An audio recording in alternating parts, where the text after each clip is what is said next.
ईश्वर किसी की प्रार्थना इतनी जल्दी क्यों नहीं सुनता है।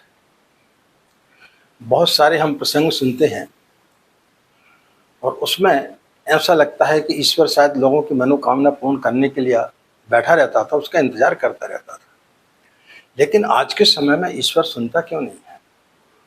राधे राधे, जय श्री कृष्ण, नमस्कार। मैं आचार्य पंडित गिरीश वारुलिया।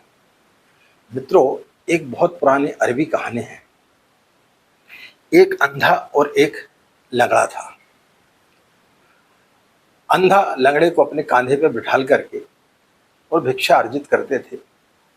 जो भी कमाते थे आधा आधा बांट लेते थे। दोनों में अच्छी साझेदारी थी। लेकिन साझेदार लोगों में भी कभी कभी झगड़े होते हैं। जहाँ भाई भाई में झगड़े होते हैं तो उनमें भी झगड़े हो जाते थे। स्वाभाविक था झगड़ा होना, कहीं कोई बड़ी बात नहीं थी। लेकिन कभी कभी बड़े झगड़े होते हैं और बड़ा रूप ले लेते हैं।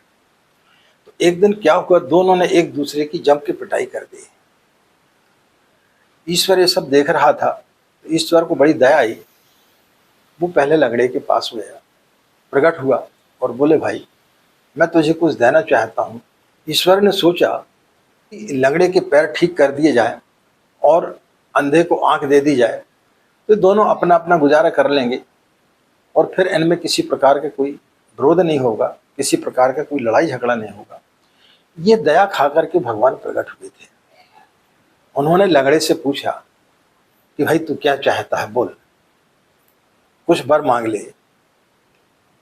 तो वो ईर्ष्या से इतना ज्यादा भरा हुआ था कि उसने भगवान से बोला कि जो अंधा है इसको भी आप लंगड़ा बना दो। भगवान ने सोचा कि मैं सोचा था कि कोई धन दौलत मांगेगा, राजपाट मांगेगा। बड़ा निराश हुआ। फिर वो अंधे के पास गया। अंधे से बोला कि भाई मांग, तू क्या मांगता है।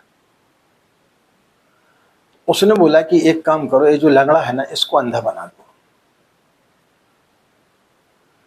तो इसलिए शायद भगवान जो है अब किसी की सुनता नहीं है, क्योंकि हम लोग इतने ईर्ष्या और इतनी वासनाओं से भरे होते हैं कि भगवान को बड़ा डर लगता है कि कहीं मैंने यदि किसी से कुछ पूछ लिया और किसी को वरदान दे दिया तो कोई ऐसा वरदान ना मांग ले जिससे कि दूसरे का और अहित हो जाए। इसलिए भगवान शायद किसी की सुनता नहीं है।